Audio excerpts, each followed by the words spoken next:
I'm introvert. Many times my students have asked me, how can we be fluent in English? To be able to understand this, you must first understand how we learn any language.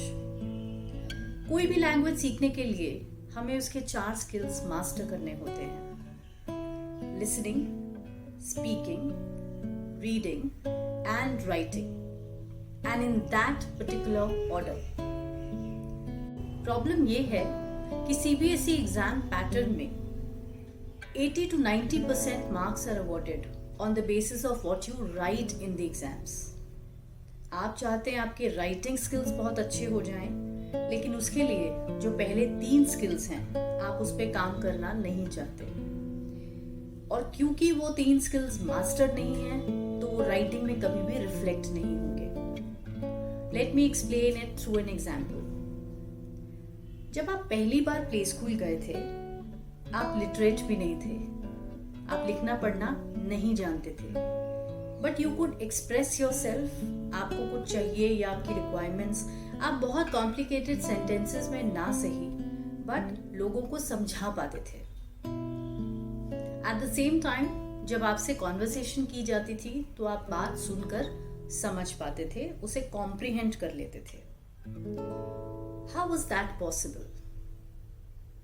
इसलिए क्योंकि आप mother tongue हर समय use कर रहे थे. उसके बाद आपको रीडिंग सिखाई गई और फिर आपने लिखना शुरू किया. तो यही ऑर्डर रहता है जब भी हम कोई लैंग्वेज सीखने की कोशिश करते हैं. So first thing I tell my students is to start using the language in your conversations. अब सबसे पहला एक्सक्यूज ये आता है कि हमारे घर में तो कोई इंग्लिश बोलता नहीं है, तो हम किसके साथ बात करें, कहाँ प्रैक्टिस करें. Never mind. अब हमें ये देखना है कि हमें सॉल्यूशंस पे फोकस करना है या फिर प्रॉब्लम्स और क्रिएट करते जाना है. So you can do one thing. School में आप जितना टाइम स्पेंड करते हैं, find a support group. Find a group of people who think alike just like you do. आपको पता है in outer world you have to be fluent in English to be able to land good jobs, clear your interviews, and even at the time of admissions to your colleges these days. So it's a necessary language to master. अब ये second language है तो चीजें उतनी easy नहीं है. In school make sure जितने भी घंटे आप स्कूल में हैं उतनी देर आप अपने फ्रेंड्स के साथ इंग्लिश में ही कन्वर्स कीजिए. इंग्लिश टीचर्स और ट्यूटर्स मैजिशियंस नहीं होते. They do not have magic wands कि वो आए और आपको 1-2 पीरियड के अंदर हर दिन में इंग्लिश सिखा दें. That is just not possible for anyone. So number 1 tip is form a support group in your school and start conversing in English. Number 2, start reading. अब रीडिंग पे अभी मैं इतना डेप्थ में नहीं जाऊंगी बिकॉज ये एक टॉपिक है for a separate video all together. So reading पे हम फिर कभी बात करेंगे. फिलहाल आप ये समझ लीजिए कि reading is the flavour that will add to our writing skills. Flavour से मतलब जैसे हम कुकिंग करते हैं और उसमें बहुत सारे स्पाइसेस डलते हैं तभी आपका फूड इतना फ्लेवरफुल और टेस्टी बन पाता है. सिमिलरली गुड बैड नाइस वाला इंग्लिश लिखने से, इंग्लिश करेक्ट होने से भी आपको बहुत अच्छे मार्क्स नहीं मिलेंगे because that English has to have some level in terms of its vocabulary. ये फ्लेवर कहाँ से आएगा? ये vocabulary, idioms, proverbs, ये सारा फ्लेवर जो है वो रीडिंग से आता है. So reading is a must. Number 3, watch something in English language. बहुत बेनिफिट मिलेगा अगर आप नेटिव स्पीकर्स को इंग्लिश बोलते हुए सुनेंगे. अब ये कोई मूवी हो सकती है, कोई वेब सीरीज हो सकती है, आप इंग्लिश में न्यूज देख सकते हैं और initially it will be fine अगर आप सबटाइटल्स के साथ देखें. बट इससे सबसे बड़ा बेनिफिट ये है कि वोकैबुलरी, इडियम्स, प्रोवर्ब्स के अलावा हमें प्रोनाउंसिएशन का आइडिया हो जाता है कि कोई भी वर्ड अगर हम पढ़ रहे हैं तो उसको प्रोनाउंस कैसे करना है. That is also very important. Number 4, make dictionary your friend. जब हम छोटे थे तो हमें बोला जाता था रोज 2 वर्ड्स आप डिक्शनरी में से ढूंढिए और याद कर लीजिए. मैं ये चीज़ अपने स्टूडेंट्स को रेकमेंड नहीं करती.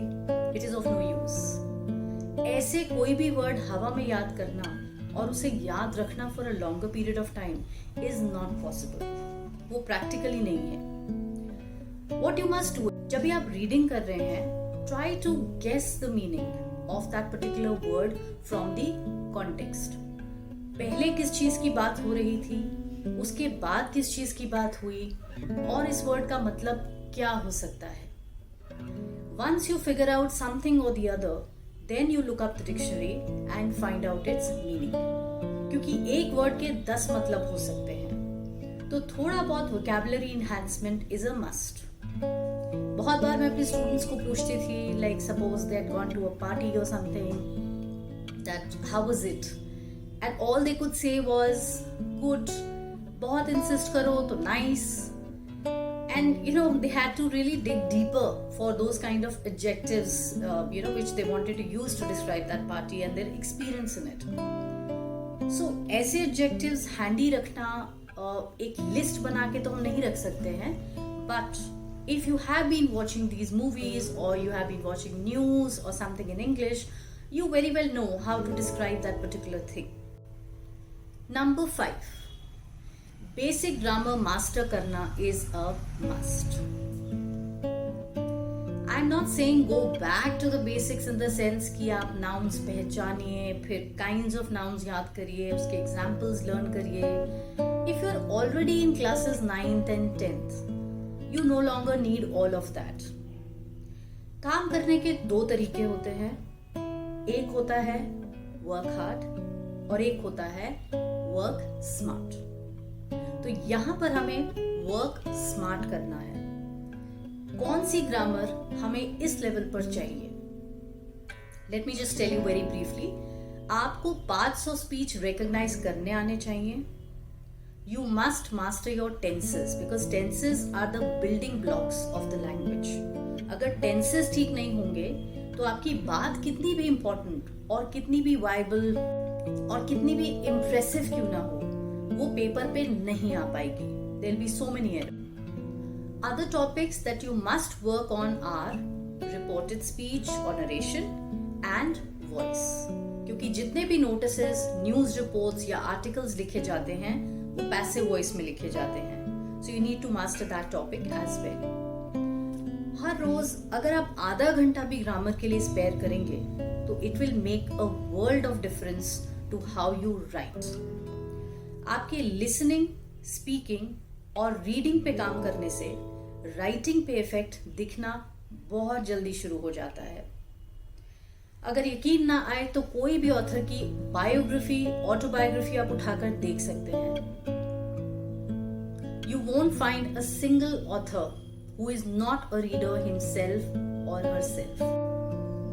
सो today I have given you 5 tips on how you can become fluent in this language. Any teacher can teach you how to write English correctly in terms of grammar, but writing it well and in an impressive fashion is something that you need to master on your own. And there is only one Guru Mantra I can give you for that. Start using the language you want to master. I hope these tips were helpful for you. For more such tips, please like, share, subscribe and comment. Catch you soon.